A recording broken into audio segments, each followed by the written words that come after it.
Bonjour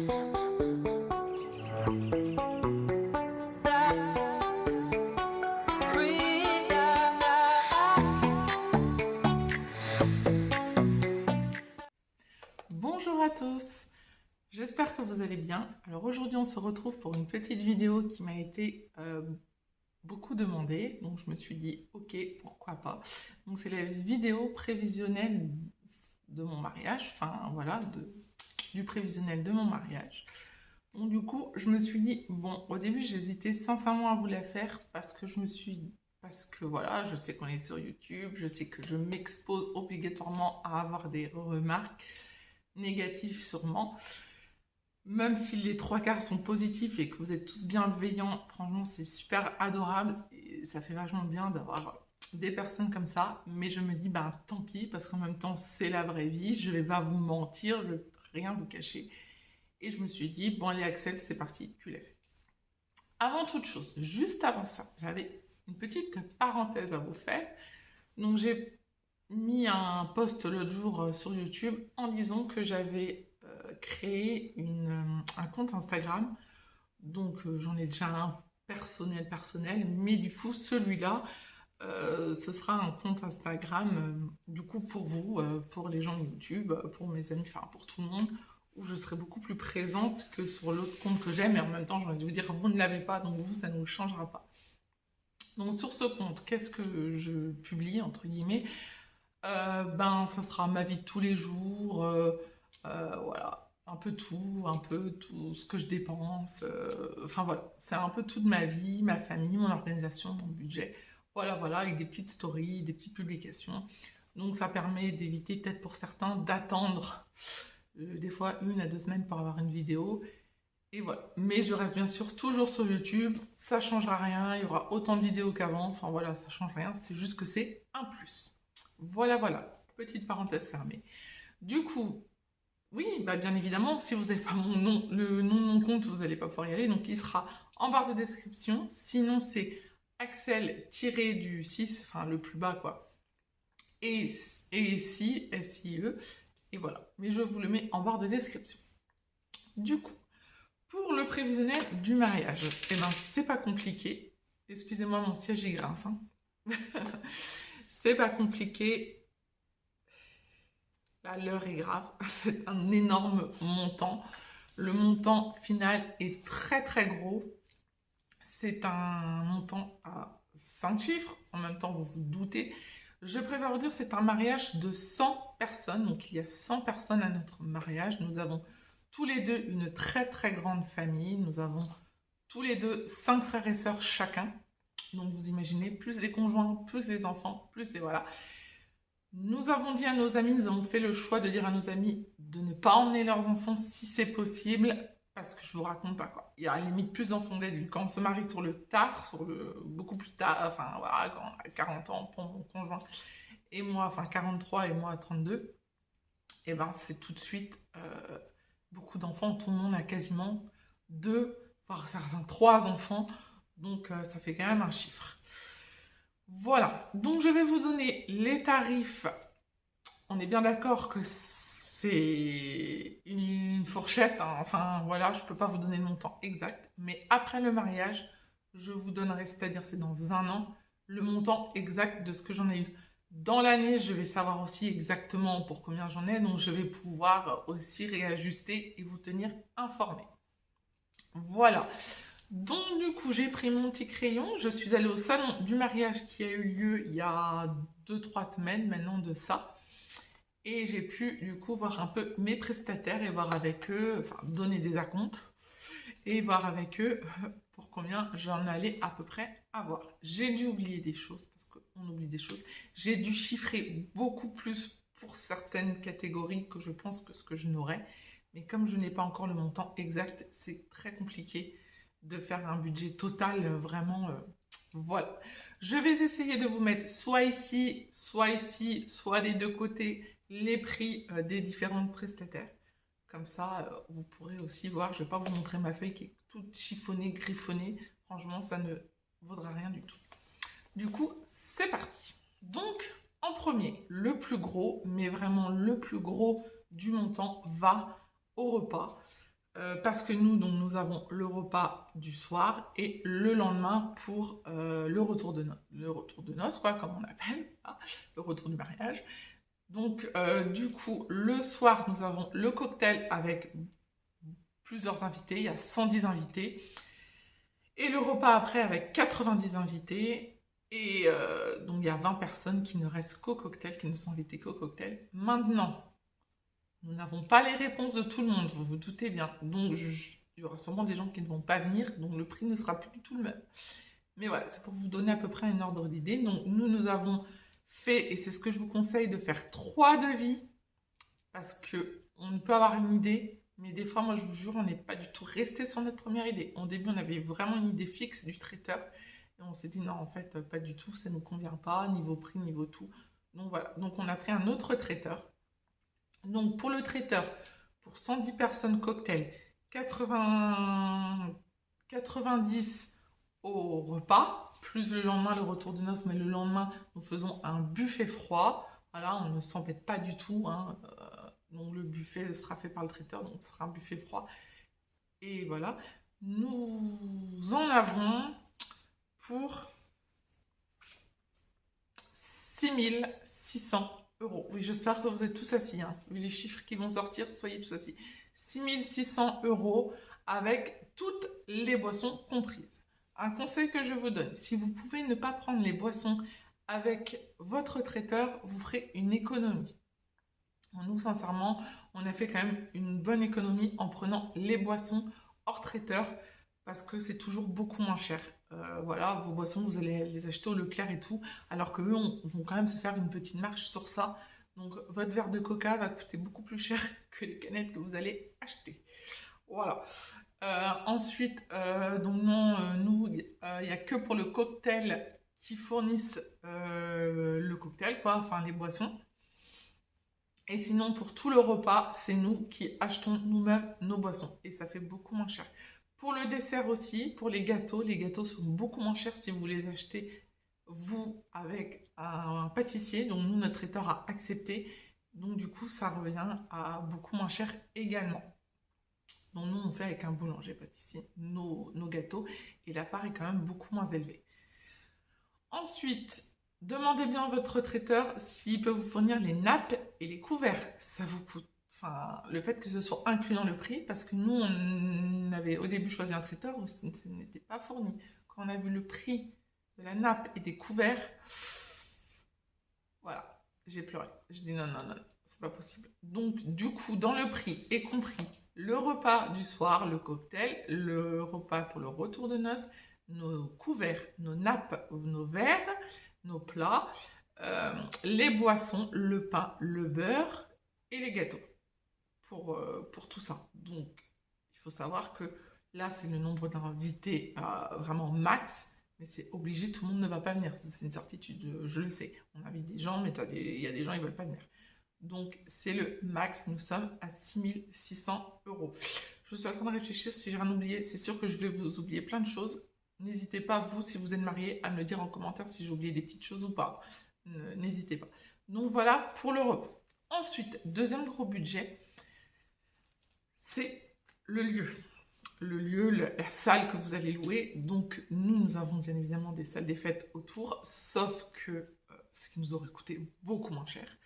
Nous avons une famille qui ne viennent pas d'à côté. Moi, je me dis, je me marie une seule fois dans l'année. Ce sera la seule fois où je vais me marier. Donc, je voulais un endroit quand même beau, joli, sachant que je me marie en hiver.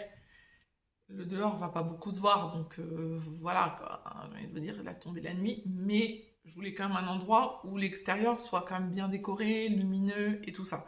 Pour les gens qui vont aller dehors, ils vont pas voir grand chose, donc s'ils peuvent avoir un peu de lumière sympa à l'endroit, ça sera cool. Et je voulais un endroit où je peux rester pour le lendemain, c'est-à-dire pour le retour de noces, et que je puisse m'installer aussi avant le mariage.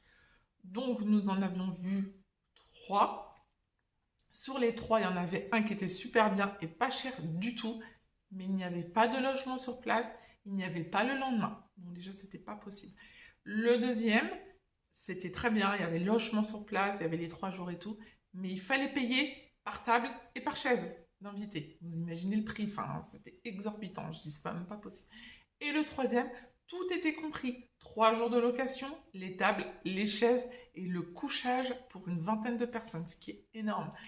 Et donc, nous payons pour tout ça 2000 euros. Donc, je trouvais ça très, très, très abordable. Vous allez me dire, il y avait des salles de fête autour de chez moi, mais il n'y a pas de couchage. Donc, moi, clairement, je n'ai pas envie de conduire pour rentrer chez moi après dormir. Et puis voilà, je voulais un lieu. Ce lieu-là, en plus, propose un extérieur avec plein de lumière. Il y a un ponton avec de très belles lumières. L'extérieur en hiver est très très joli. C'est pour ça aussi qu'on m'avait conseillé cet endroit-là. Donc voilà, pour le lieu, c'est un lieu que nous avons sur 3 jours. En plus, il y a une cheminée. C'est vraiment fait pour l'hiver. Et donc, je me suis dit, c'est cet endroit qu'il me faut. En plus, avec du couchage. Donc, on ne va pas manquer de place. Et on l'a donc du coup pour la veille jusqu'au lendemain du retour de noces qui est quand même énorme. Voilà pour le lieu de réception qui se situe à 5 minutes de chez moi en voiture. Donc c'est rien non plus. Voilà, voilà. Ensuite, notre autre gros budget est le photographe. J'ai choisi un photographe de qualité parce que je me dis c'est un événement que je veux avoir un souvenir toute ma vie. Donc, j'ai pris un photographe que je connais très bien, donc, qui me fait mes photos du matin où je me lève, quoi, jusqu'à, moi j'ai demandé le repas. Voilà, je ne veux clairement pas d'ouverture de bagne, ni rien, de me voir en photo, non merci, c'est bon. Voilà, pour moi, il n'y a rien à voir. Donc, il nous suit à la mairie, à l'église, et on a une clé USB, un code chaque invité aura un code à saisir sur l'ordinateur pour avoir toutes les photos. Donc ça, je trouve ça cool. Ils n'auront pas besoin de passer par moi pour avoir forcément les photos. Ils pourront les avoir eux. Nous, on aura la clé USB avec toutes nos photos dessus, le code aussi et l'album avec toutes les photos. Nous sommes à 1300 € et nous avons aussi du coup la séance photo avec mon conjoint et moi. Voilà, donc il va nous suivre toute la journée pour les préparations. Donc voilà. Je pense qu'il y avait moins cher, mais moi, c'est quelqu'un que je connais très bien et je sais qu'il est que c'est quelqu'un de très renommé, nous, dans notre coin et qui fait de très belles photos avec des plans drone. Enfin, franchement, ça va être magnifique. Et comme je vous dis, c'est en hiver, donc clairement, j'ai envie de miser un maximum pour avoir le plus de belles photos possible parce que vu la luminosité qu'il va y avoir, non, il vaut mieux quelqu'un de professionnel et avec des photos de qualité. Voilà, donc ça, ce sont nos 3 gros plans, nos 3 gros prestataires, j'ai envie de vous dire, auxquels on va payer assez cher. Ensuite, nous allons avoir l'animateur, qui est très important. C'est très, très important, un animateur. Donc moi, je veux un animateur, franchement, pas qui est juste là pour mettre de la musique, c'est-à-dire pas un DJ. Je veux quelqu'un qui met quand même l'ambiance, qui fait que les invités, tout le monde va être content, tout le monde va faire la fête. Et moi, je n'ai pas ça à gérer, quoi. Clairement, c'est bon, hein, l'animation, c'est pas mon délire déjà à la base. Alors ça, voilà. Donc nous avons un animateur que nous n'avons toujours pas trouvé. Donc si quelqu'un est du coin, c'est-à-dire vers Brest, et qui est animateur et qui en connaît un, dites-le moi en commentaire. Donc, nous avons déjà fait des devis sur plusieurs personnes et ça tourne à peu près aux mêmes choses parce que nous voulons un photobooth, je suis nulle en anglais, hein, ne me jugez pas. En plus, donc c'est quelque chose qu'il faut rajouter et nous sommes à 850 € pour toute cette prestation-là. Voilà, pour un animateur qui arrive jusqu'au soir, voilà, enfin jusqu'à dans la nuit, tard dans la nuit. Et donc voilà, nous voulons quelqu'un qui parle, qui met de l'animation, qui bouge les invités, enfin voilà quoi, pas quelqu'un qui est juste là pour mettre de la musique. Nous ne cherchons pas de DJ, sinon on paiera beaucoup moins cher, on prendra quelqu'un de notre famille pour faire DJ. Mais voilà, je veux vraiment l'animation parce que nous avons quand même une famille recomposée, donc il y a un peu de tension, voilà, on va pas se mentir. Donc il faut vraiment que le gars, il donne tout pour que la tension ne se fasse pas forcément ressentir. Donc, on en a pour 850 €. Ensuite, l'autre poste qui va nous coûter une blinde, c'est nos tenues. Moi, j'ai un gros problème. Oui, un gros problème. c'est que je me marie à la mairie et à l'église. Et je ne veux pas la même robe. Je veux deux robes totalement différentes. Pour moi, le plus important, c'est l'église. Après, je ne juge personne, donc je demande à ne pas être jugée. Voilà, nous sommes croyants, moi et ma famille. Mon conjoint un peu moins, mais voilà, sa famille l'est quand même, ses parents le sont. Donc du coup, pour moi, l'église est très importante, donc je veux ma belle robe de mariée à l'église. Et pour la mairie, je ne vais pas me prendre du tout la tête. Je vais aller dans un magasin et je vais acheter quand même une belle robe, mais pas dans un magasin de mariage, quoi. Dans un magasin ou même à Internet, ils font de très belles robes. Voilà. Mais pour mon mariage, sachant, excusez-moi, que j'ai eu 3 enfants, j'ai une petite brioche. Et donc, je veux pas que ça se voit, je veux vraiment une robe très jolie qui me va, qui me fasse que je sois svelte et élégante. Ce ne sera pas trop le cas. Enfin, élégante oui, mais svelte un peu moins. Et du coup, voilà, donc j'ai prévu, je fais mes essayages de robes là, fin décembre, là. Et donc du coup, j'ai prévu pour ces deux robes un total, et avec les chaussures, on est bien d'accord, de 950 euros. Voilà pour ça. Pour Fred, donc mon conjoint, lui, clairement, il n'est pas du tout dans le délire mode et tout ça. Hein, c'est un peu plus compliqué pour lui, on va dire. S'il pouvait aller habiller, voilà, il irait. On a vu un costume avec une chemise, franchement, très très belle, très très simple, parce que lui, il est très très simple. Et il en a avec ses chaussures pour 500 euros. C'est sûr que c'est... Voilà.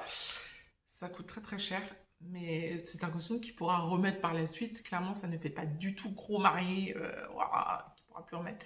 Non, non, c'est un costume vraiment qu'il pourra remettre par la suite. Il est très joli, très sobre. Enfin, voilà. Nous allons être dans les couleurs d'hiver, donc il n'y aura pas de blanc, il n'y aura pas de beige, enfin 6 mois, mais pas lui, ça sera des couleurs quand même un petit peu plus sombres. Donc voilà. Ensuite, pour nos enfants, 3 garçons, ils n'auront pas de costume. J'ai fait le choix qu'ils n'aient pas de costume parce que je veux qu'ils puissent remettre ces événements-là après. Voilà quoi. J'ai clairement pas envie qu'ils aient un costard pour qu'après ils restent dans le placard, qu'on ne s'en sert plus du tout. Donc on va miser sur des tenues un peu plus quand même chic, mais qui vont pouvoir remettre, style petit pantalon chino, petit gilet un peu plus cintré, petite chemise, enfin voilà, des petites choses comme ça. Donc j'ai vu à peu près ce que je voulais, et avec donc, les tenues et les chaussures, nous sommes à 250 euros pour les 3. Voilà pour ce prix. Ensuite, et vient le coiffeur, voilà. Donc moi j'ai les cheveux très courts et les cheveux très particuliers, des cheveux de métisse quoi. Et moi j'ai décidé que je n'aurais pas de chignon, c'est pas mon délire du tout. Je veux une belle couronne de fleurs très très fine, et mes cheveux en fait lissés avec des ondulés quoi. Donc en fait c'est un brushing juste ondulé, voilà, ça va pas me coûter cher.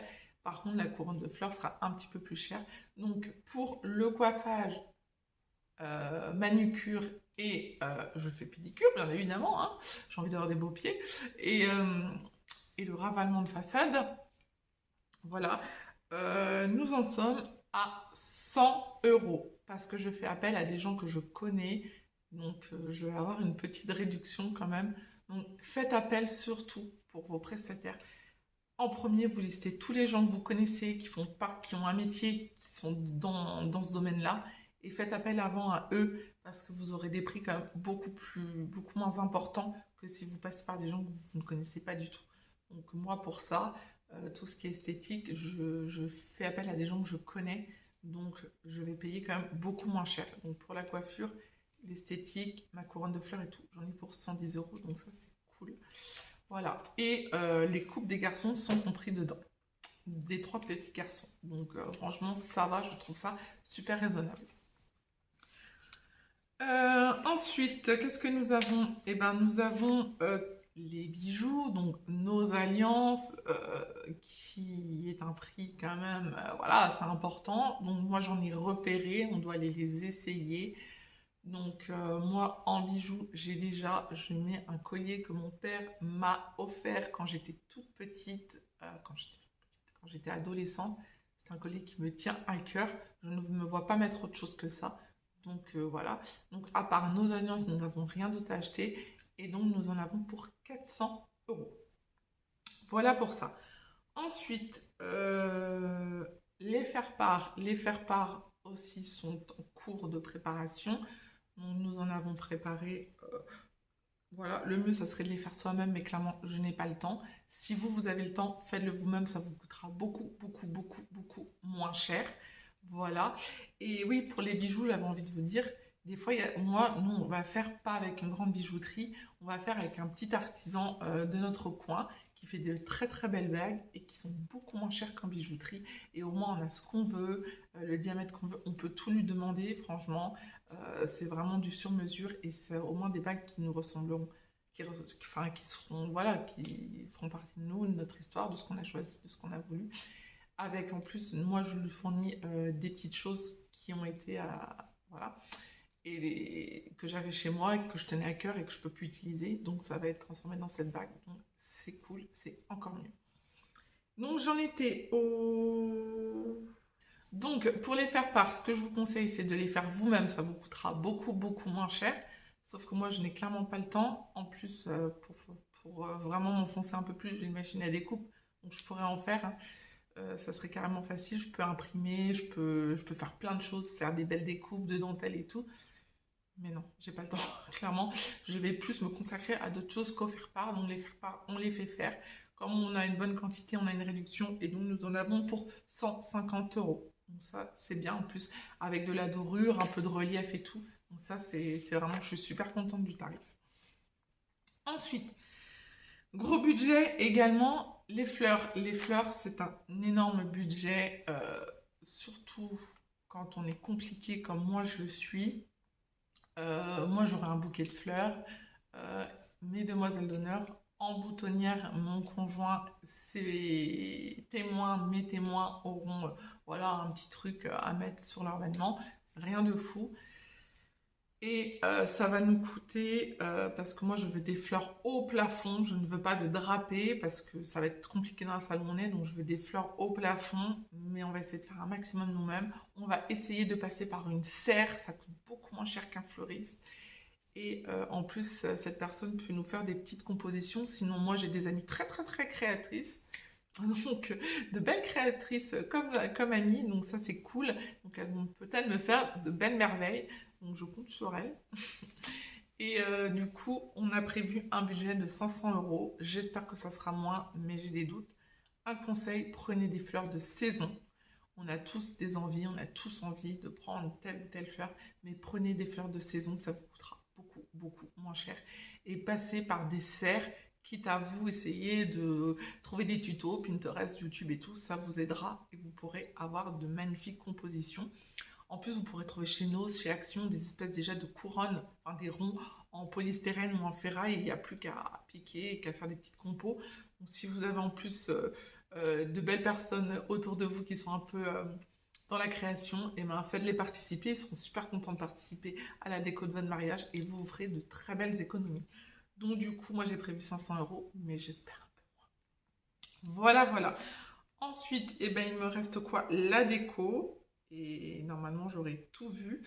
La déco, je vais faire justement moi tout toute seule. Je ne passe par personne. Je vais tout faire toute seule. J'ai une machine à découpe, j'ai une machine à vinyle, flex et tout ce qu'on veut. Je vais pouvoir faire plein de choses. Je fais de la couture, donc je suis très créative. Donc je pense que normalement, il n'y aura aucun problème. J'ai tout prévu, j'ai tout listé, j'ai tout noté. Même les cadeaux des invités, je les fais. J'ai une machine pour faire des badges. Donc j'ai clairement tout que j'ai pour mon entreprise actuelle. Donc voilà, je vais... En fait, moi, dans mon entreprise, je fais des articles de décoration pour des mariages. Donc en fait, ça serait un peu con de pas faire pour le mien. Donc du coup, voilà, je vais faire des badges, je vais faire des bougies, je vais faire plein de choses moi-même. J'ai tout ce qu'il faut, j'ai toutes les machines, j'ai tout le matériel. Donc voilà, je me suis prévu quand même en matière première un petit budget de 500 euros. J'espère sincèrement ne pas le dépasser, mais je pense que ça va largement le faire. Donc voilà, voilà. Pour tout ça, on en a juste pour la toute petite modique somme de approximativement 14 000 euros. C'est énorme, vous allez tous tomber de votre chaise et tous me dire, mais elle est complètement barrée celle-là, elle est folle, on peut carrément se faire un mariage pour moins cher, c'est le max. Je pense qu'on en aura pour beaucoup moins cher, mais j'ai préféré voir beaucoup plus large.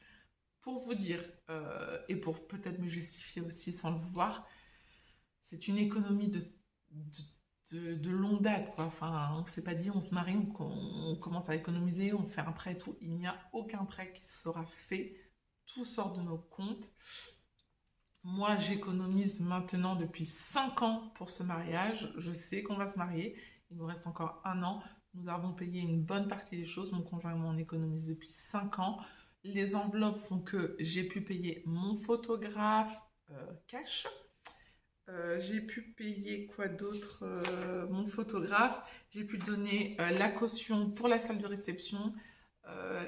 Et j'ai pu donner la caution pour le traiteur. C'était pas une grande caution, mais voilà. C'était quand même, il fallait réserver la date. Donc, tout ça a été payé avec mes enveloppes, enfin, avec les économies des enveloppes.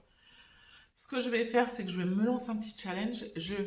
Donc, vous savez, j'ai l'enveloppe mariage et je vais la garder pour essayer de me payer des petites choses. Hein, voilà, ça va pas être le grand truc, mais par exemple, j'ai budgétisé mes faire-part à 150 euros. Dans l'enveloppe mariage, je vais essayer d'économiser ces 150 euros-là. Et quand ces 150 euros-là seront atteints, voilà, ça sera pour payer mes faire-part. Les faire-part ne seront pas envoyés avant avril, donc j'ai jusqu'à avril. Et ainsi de suite, dès que j'aurai fini cette enveloppe-là, je continuerai. Nous faisons aussi des économies, nous. Voilà, nous baissons notre train de vie. Nous avons avant un train de vie assez... voilà, hein, je me faisais plaisir. Voilà, je me faisais plaisir. Mais je me dis, voilà, j'ai envie de payer le maximum de mon mariage comme ça. De toute façon, il sera payé comme ça, on ne fera aucun crédit. Et on ne va pas se mentir. Nos invités nous donnent en général de l'argent, sachant que le voyage de noces n'est pas prévu du tout pour tout de suite. On pourra quand même se rembourser une petite partie. Bien évidemment, je n'invite pas les gens pour qu'ils me payent mon mariage, on est bien d'accord. Mais on est tous d'accord que la moitié des gens, tous ceux qui se sont mariés, ont eu quand même des enveloppes avec leurs invités, et ce qui fait que ça rembourse quand même une partie du mariage. Je ne dis pas tout, mais une partie. Et c'est toujours ça. Donc voilà. Voilà, j'espère que cette petite vidéo vous aura plu et que voilà, ça vous aura pu donner un peu un avis sur ce qu'est un mariage. Donc moi, c'est pas un mariage, enfin je vous dis tout de suite, hein, ça va pas être un mariage de roi, mais partout où on va, quand on demande aux gens combien ils ont payé leur mariage, on entend souvent entre 10 000 et 15 000 euros. Bien sûr, il y a moins si on veut faire moins, il y a des gens qui se marient très peu, mais nous avons beaucoup d'invités. Et puis voilà, j'ai envie de me faire plaisir. C'est la seule fois où je vais me marier.